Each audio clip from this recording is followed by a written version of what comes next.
Hello and welcome to Switzer Investing. I'm Peter Switzer. Thanks for joining us. On tonight's show, the head of equities at Tarbey Asset Management, Ron Shamgar, comes up with three really interesting retail stocks. These are pretty big retail outlets and I'd never actually heard of them, which probably tells me I need to go shopping more often. Michael Wayne of Medallion Financial looks at these stocks and also some stocks that he likes right now. So we'll get an objective assessment from another analyst on what they think about those stocks of Ron's. Then Michael Gable goes to the charts and evaluates Altium, Atomo Diagnostic, BHP, Pro Medicus, Tyro, and the overall ASX 200 index. And then finally, Charles Tarbey weighs up the effects on the property prices of a pending loan crackdown by APRA, and also the fact that he believes a lot of supply is going to be coming on the market between October and November and December. So interesting to see what he thinks will happen to prices as a consequence. So that's the show. Let's kick off with Ron Shamgar of Tarbey Asset Management.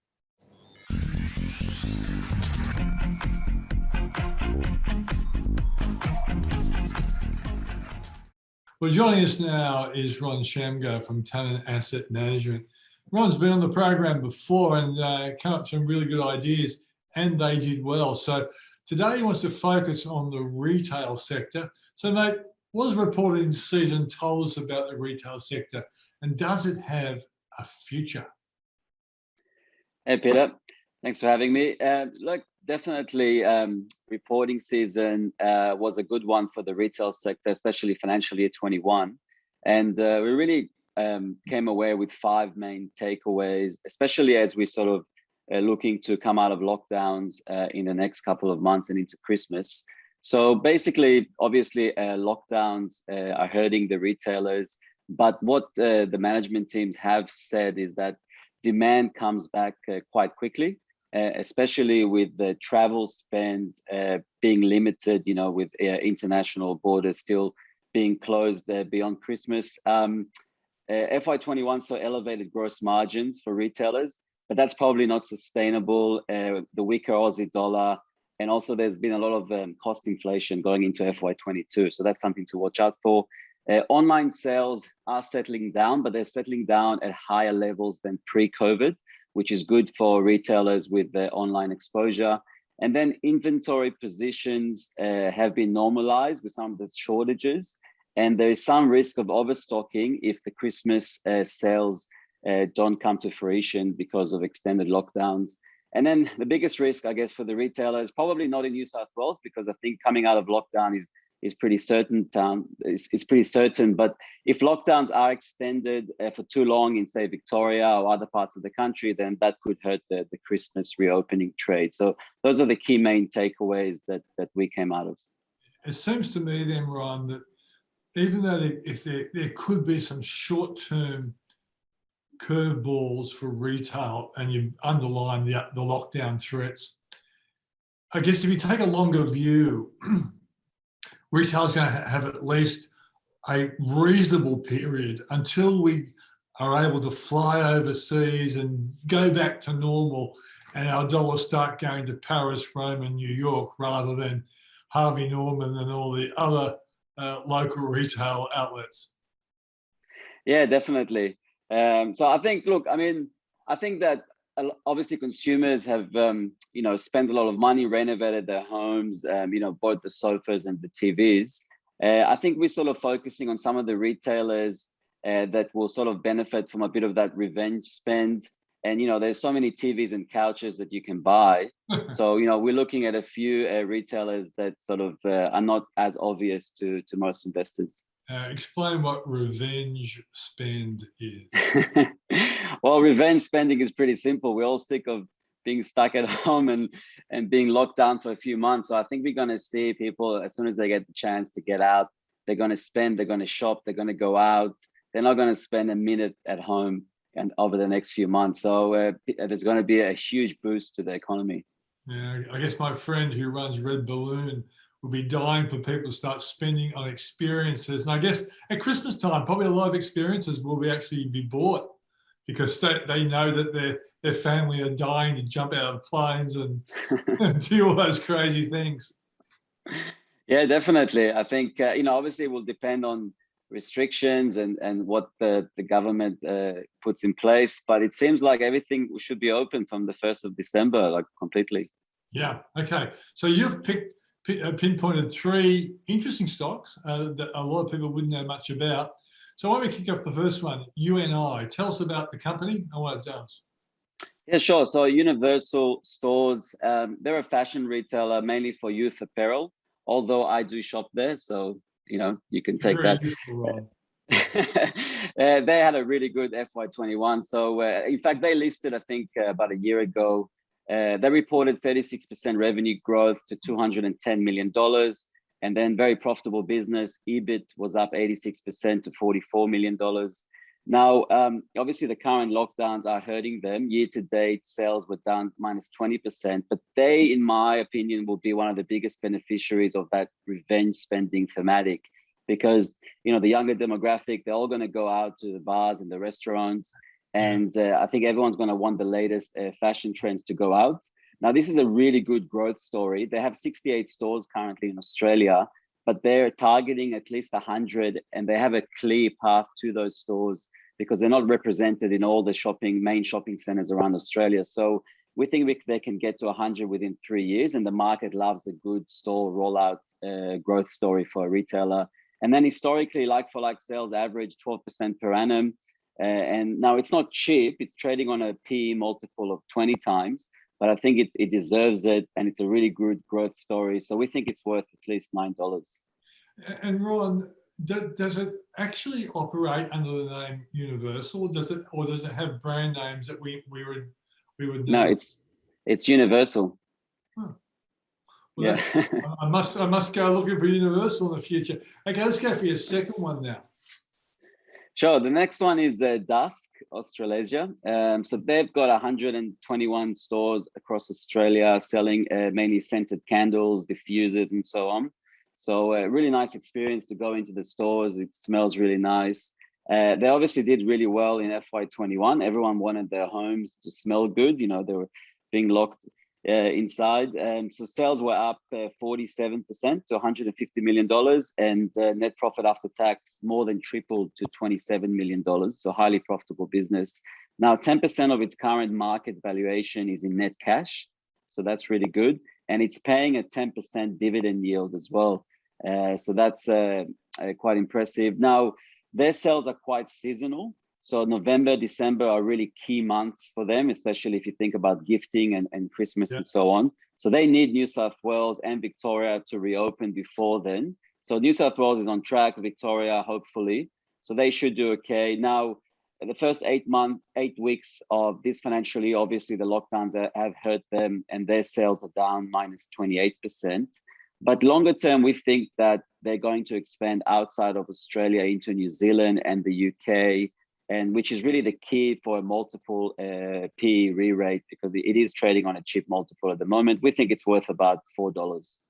Okay. And DSK, does it actually trade under that name, DSK? Yes. And what does DSK stand for? Dusk. That's the name of the brand. Dusk. Dusk. Yeah. Dusk. DUSK. Yep. After dusk. Put the candles on when the dusk is, That makes a lot of sense.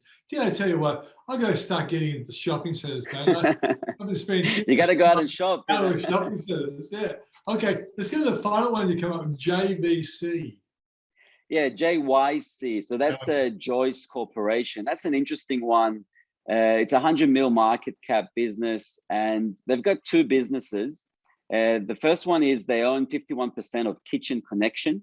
So that's a 25 store retailer that sells a kitchen and wardrobe renovating services. It's actually the largest national chain for kitchen installations outside of the Harvey Normans of the world. And then they also own Bedshed, which is a bedroom furnishing business across 37 stores around Australia. That's mainly run by franchisees. Now, Joyce Corp, 30% of its current valuation is essentially cash and property. And it's trading, on a P of 12 times and a 5% fully franked dividend yield. Now, what's interesting is that the Kitchen Connection business is really the jewel in the crown. And that business alone is generating last year 90 mil of revenue and $16 million of EBIT. Now they've got 25 stores and they think they can grow that quite easily over the next 3 to 5 years to 50 stores. And we think that if Kitchen Connection was a separately listed company, we think it would trade at a $200 million valuation, similar to the likes of Beacon Lighting and so on. So which means that by Joyce owning half of Kitchen Connection, it's essentially the current market cap, and then you get the cash, the property, and the bedshed business essentially for free. So we think it's worth at least $4.50, and there is possibility that they will acquire the remaining part of Kitchen Connection over time, which will be a big boost to the share price. Is there any connection to the old Joyce Main group, this business? No. Because certainly Joyce was a very entrepreneurial lady in her time. Yeah, I mean, not that I'm aware of, or not in the last sort of 5+ years that we've been following the stock. Okay, mate. Some really interesting companies there, and I guess some people would be wondering, are these businesses benefiting from the fact that people are wanting to spend because of the coronavirus, and could reopening of the economy lead to different spending patterns, and therefore maybe these companies won't be so strong maybe after 12 months time or longer? I know you would have thought about it, and that's why I've asked the question. Yeah, look, I mean, the reason I picked these 3 stocks and not Harvey Norman, JB Hi-Fi, and Nick Scali, for example, is because, like I said, I think that you can only buy one TV and one set of lounge for your home every few years. So I don't think they're going to benefit like they did before. These businesses, I mean, obviously Universal Stores, Joyce and Dusk have had, years of track records of growth regardless of COVID, but they're actually kind of in a way hurting because of lockdowns at the moment. So, and I think that they're more sort of businesses that people spend there more often, frequently through the year. Yeah. And so I think they're actually going to do well regardless once we open up. So I don't think it was kind of like a big beneficiary of lockdowns. Great. Ron, thanks for joining us, mate. And I hope Thank you. Stocks do as well as the last ones you gave us. Thanks, Peter.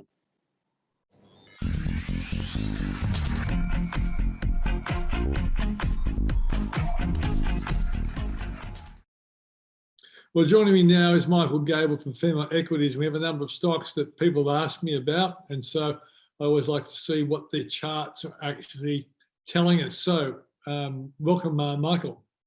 Thanks, Peter. Well, mate, let's kick off the first one. Altium has been a company that's been a really good one in the past. It's had a bit of a fall from grace, and there are a lot of people out there hoping that it turns around and starts showing some real signs of making a comeback. What are the charts telling you? So what I've got here, Peter, is I've pulled up a weekly chart going back 5 years just to put all that volatility in perspective. As we know, the last year's been a bit of a wild ride for Altium, but as we could see, up until the last year, there was a very nice uptrend for that stock, and at the moment it's basically trading sideways, but just in a very large range.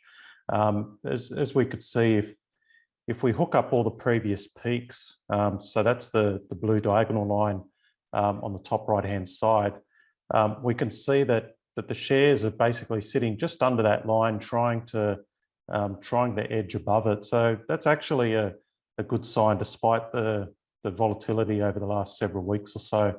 I think the fact that it's sitting under that line is showing some strength there, and I think it's just a matter of time until it, if it can break above that upper blue line, then you've got a resumption of the uptrend. Obviously, if it heads back towards the bottom of that range and breaks the bottom blue line, that's a negative. But look, at the moment it's at the top of the range, but I'd just wait for that breakout first. So therefore, a target number to get you worrying would be around $24, $25. Yeah, exactly. We could see that earlier this year it got back to that level and bounced, which is good. So if it's back there again and it can't bounce, then that's clearly a negative sign. Okay, great. Let's go to our next one now, and this is a really interesting one. AT1 Atomo Diagnostics. Now I've got to say that I very seldom invest in very speculative stocks, but and particularly I get influenced by press releases. But when I heard that Lang Walker and Bill Gates were shareholders in AT1, I did show a little bit of interest. I got a little bit of money in AT1, and it performed terribly after the press release. Funny that, isn't it? Yeah. But it has been coming good. So I wanted to see whether you're seeing the same strength in this stock.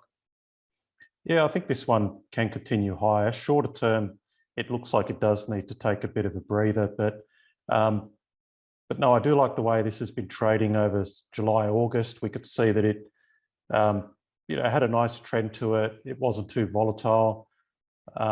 Early September, though, we can clearly see that it really got going, and it moved from about 22 cents to about 37 cents very quickly.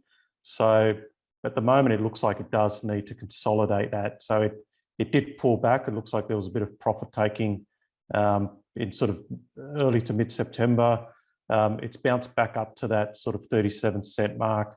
And that's where I've got that blue line. So I think at the moment, it just needs to absorb all the profit takers here.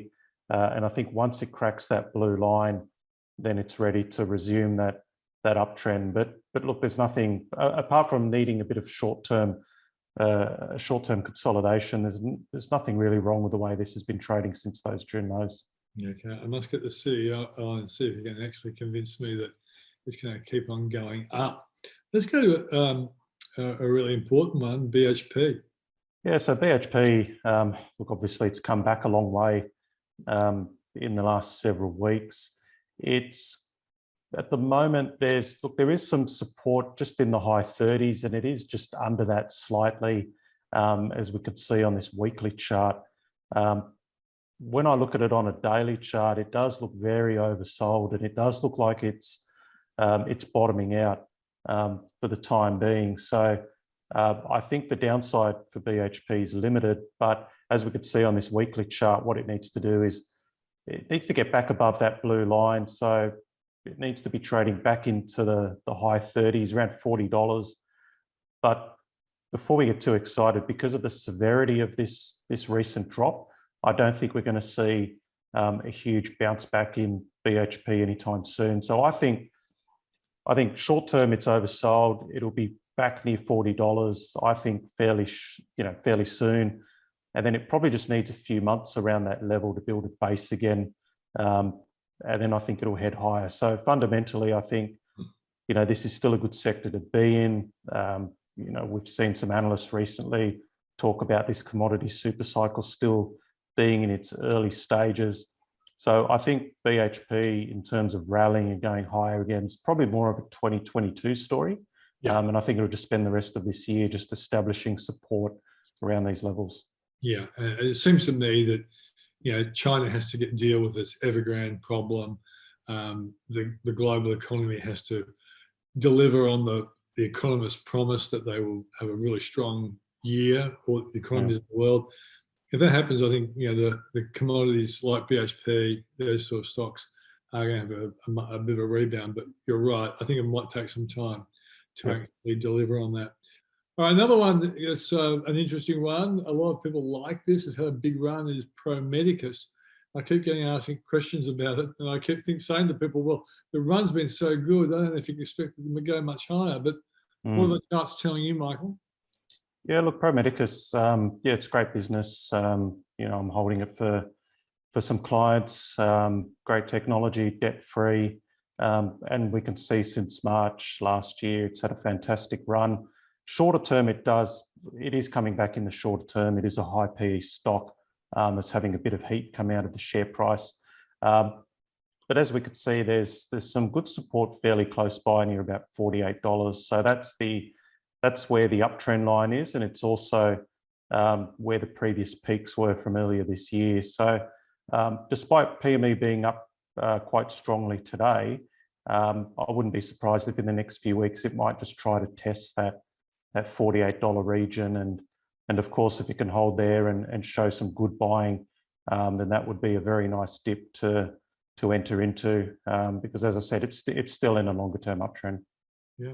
Okay. How do you determine that kind of conclusion? Is it the nature of that blue line you've drawn in there that, you know, it seems to be making higher lows and higher highs? Yeah, exactly. We want to see the higher highs, higher lows. I like to see good volume when a stock bounces off a particular level. You know, it's nice to see over the course of potentially even a few days, if you see a stock, it's closing on its highs of the day, there's good volume, but also the way it comes into that zone as well. So as we saw with BHP, because it's come down so sharply, that's why I mentioned it needs to use up a bit more time. But if we find that a stock slowly eases into a support level, you know, on a lack of volume, lack of interest from anybody really, and then suddenly, you know, you see good buying, it's closing on its highs, there's volume, then that's a good turnaround sign, and that's where you could start entering a stock. Okay, here's one that I often get you to have a look at, only because I'm invested in it. And another reason is that my colleague Paul Rickard is actually on the board of Tyro, and he can't talk about it. So therefore, I have to keep on going to the objective world to find out what's going on with this company. And I did notice on the day when the market sold off very heavily after Evergrande, Tyro defied it. And I always love a stock that goes up when the market's really getting negative. But what are you seeing with Tyro, Michael? I think this one's building up to an opportunity. We could see on this chart that $4.40 region has been a bit of resistance for it. So every time it gets there, there's a bit of selling. So at the far right-hand side of this chart, we could see for the third time in the last 18 months, it's tried to get through there. Generally, the more that a stock tries to test a region, the more chance it eventually does break through. Often, you know, 4 good retests is what you often see. We've only had 3 of them now.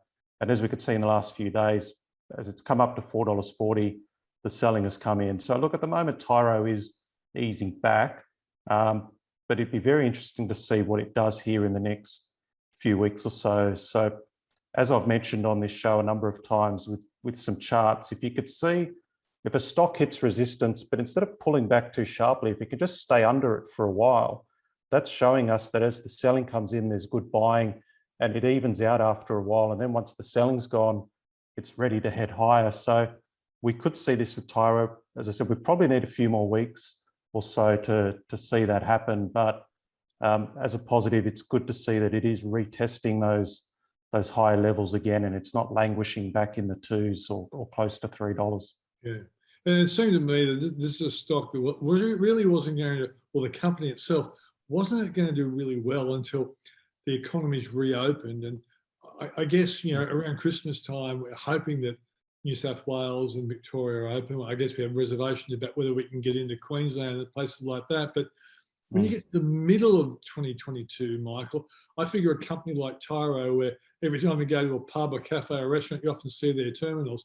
That's when the money should be coming in for a company like this. So it may well need a bit more time for the market to believe that the future is going to be as positive as it probably will be when we get to full normalcy again.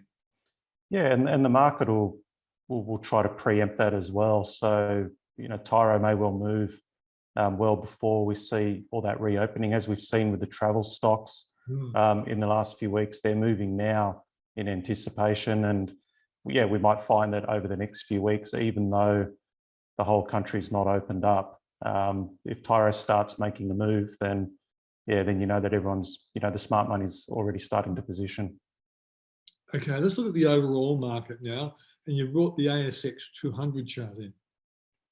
Yeah, so I just wanted to update our viewers again on this. So about 2-3 weeks ago, Peter, when we had a chat about the market, I just had my reservations that it could head higher. It just looked like it was starting to roll over, and I guess our regular viewers know I'm not one of those bearish people that's constantly talking things down. You know, we've been pretty bullish for a long time now, but as I've indicated with the arrow on the right-hand side, this is where we spoke about the market a few weeks ago, and the fact that it just broke that 50-day moving average and has struggled to. So the 50-day moving average, for those who didn't see our video a few weeks ago, that's the that's the squiggly line following the market underneath. But as we could see now, the market is now trading under that line. So it really is struggling to get above that moving average. And as we could see, it's starting to roll over. The US markets are looking weak as well. So I just think that we don't need to be rushing into buying anything over the next, say, several days, few weeks. Yeah, I'm not expecting a big bear market. We're not heading into a recession, but there are risks out there that it looks like the market is concerned about. So we may well see a 10% correction, and then we can get going again. So just in terms of how I'm positioning things for clients, I've been cashing in for the last few weeks and basically just waiting for cheaper levels. So I think our viewers can just be a little bit patient. And I guess when I'm back in a few weeks, Peter, I can update you again on whether it's time to step in or not. Yeah, I noticed that with the S&P 500 in the US, which we obviously take our lead from, in September of last year, I think there was nearly a 10% sell-off. Then there was a nice rebound, and there was another sell-off in early to mid-October. But after that, it was off to the races big time in the S&P 500. I wouldn't be surprised to see that kind of thing going on again this year as well. Yeah, I agree. I think what lies ahead, just want to reiterate, I think what lies ahead is just an opportunity to get set at better levels. I'm not expecting a bear market. We're not heading into a recession. We're still, we're out of a recession, and we're still heading in that direction. So I agree. I think once this shakiness is over in the market, then we've got some good upside ahead of us. Okay, great stuff. Mike Gable from Fairmont Equities, thanks for joining us. Thanks, Peter.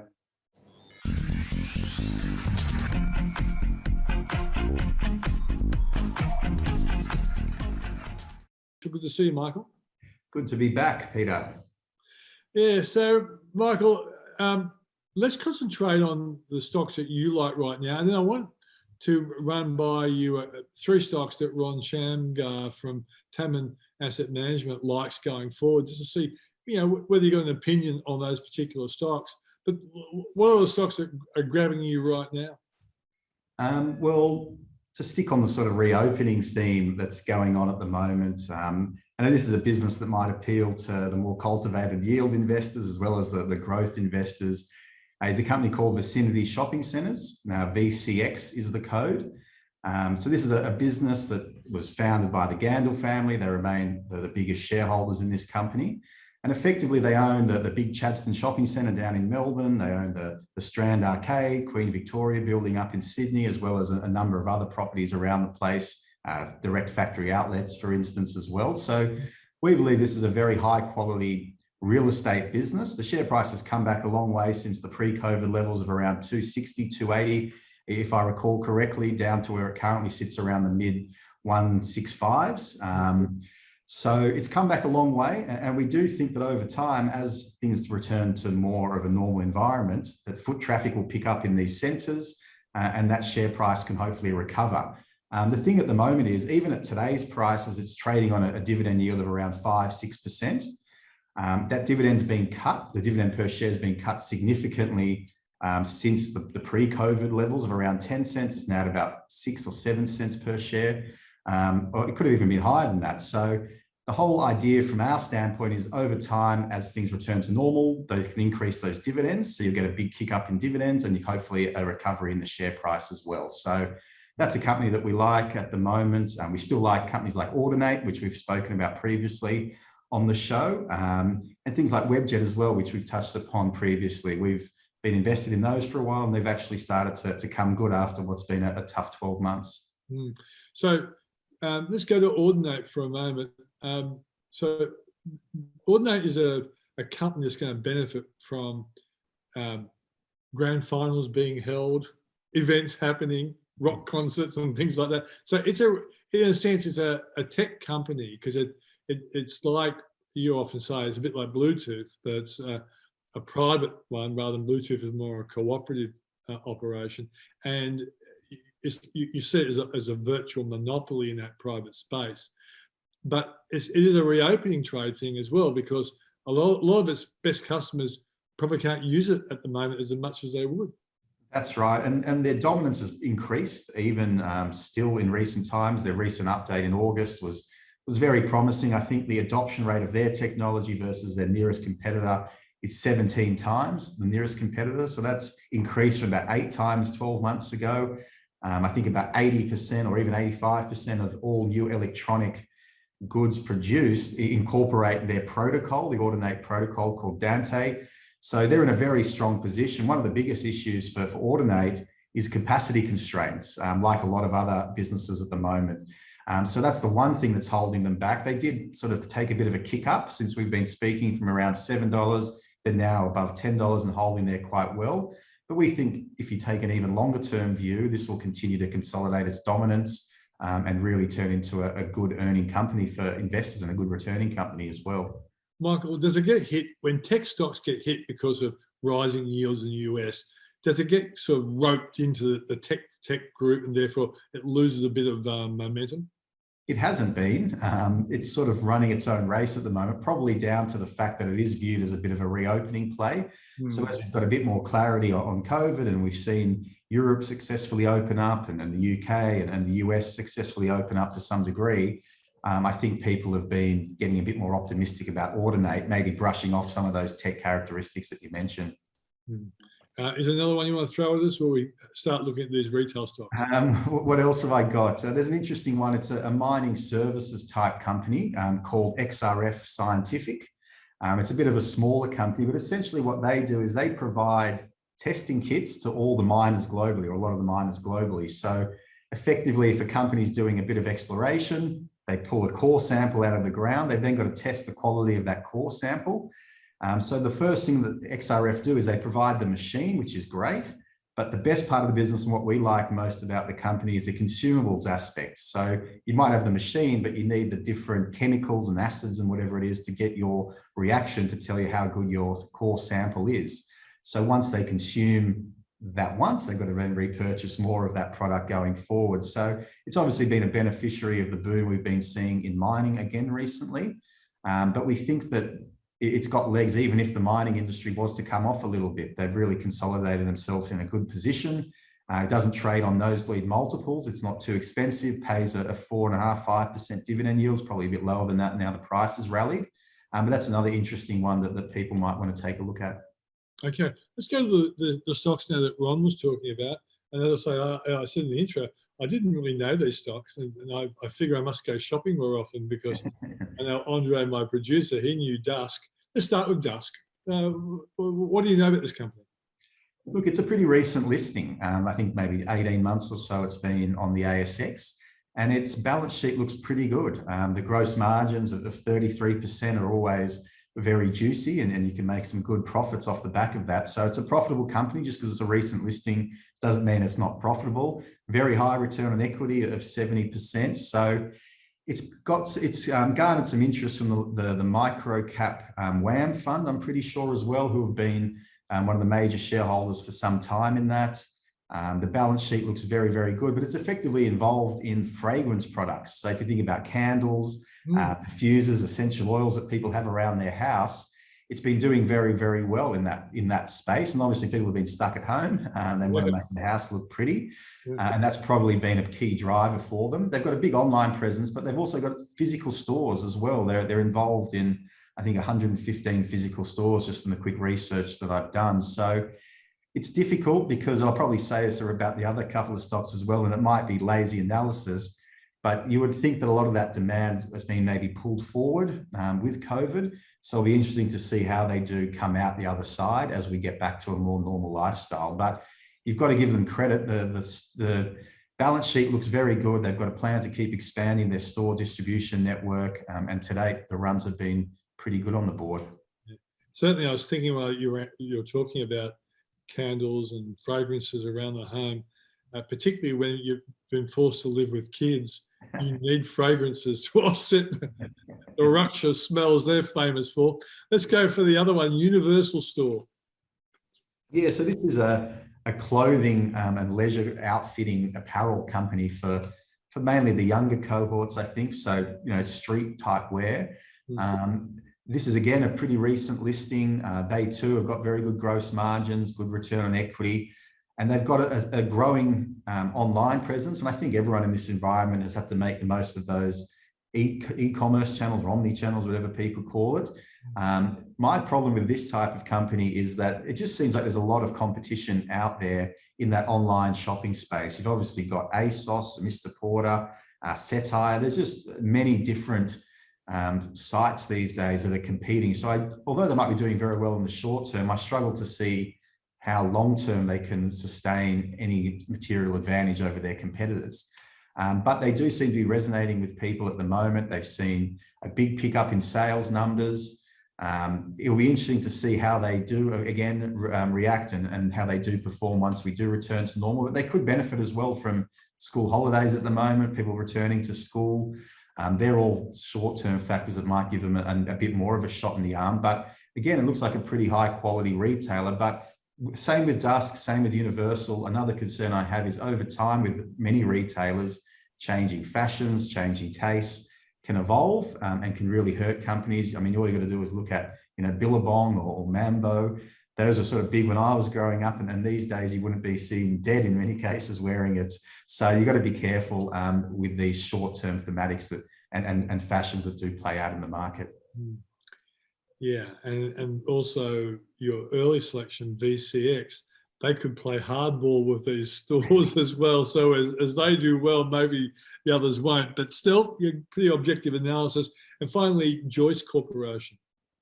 Yeah, so Joyce, very simple company, really. They sell beds. And again, when you're at home and you're spending a lot of time in bed, and I've certainly been spending a lot of more time in bed than usual. We don't want to know about your sleeping habits, Michael.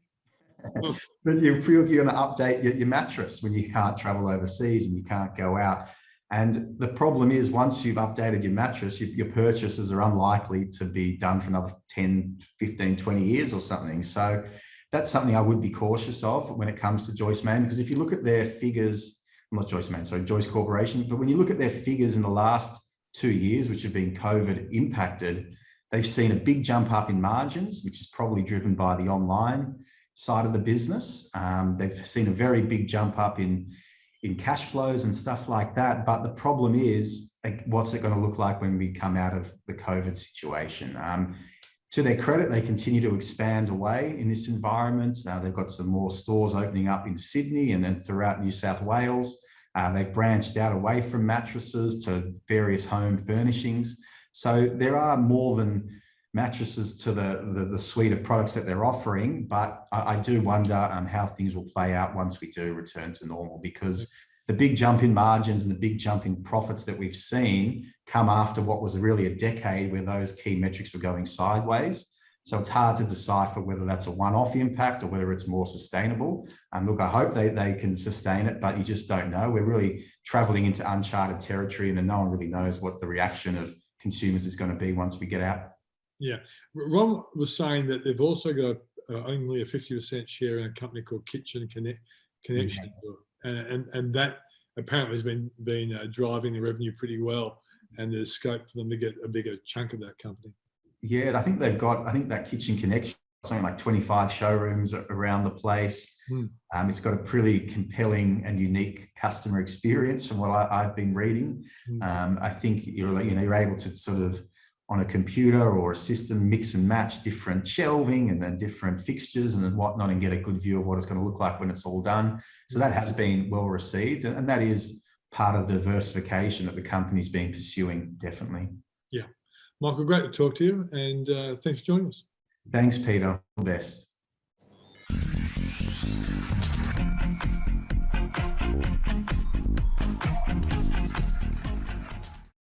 Well, joining us now is the founder of Century 21, Charles Tarbey. We'd like to check out with Charles to see what's going on in the market right now. Charles, good to see you. Thank you, Peter. So, Charles, last time, well, a couple of times we've talked, you kind of predicted that the momentum of this price rising would probably start to slow down when we get out of lockdown and an increase in supply of properties come on the market.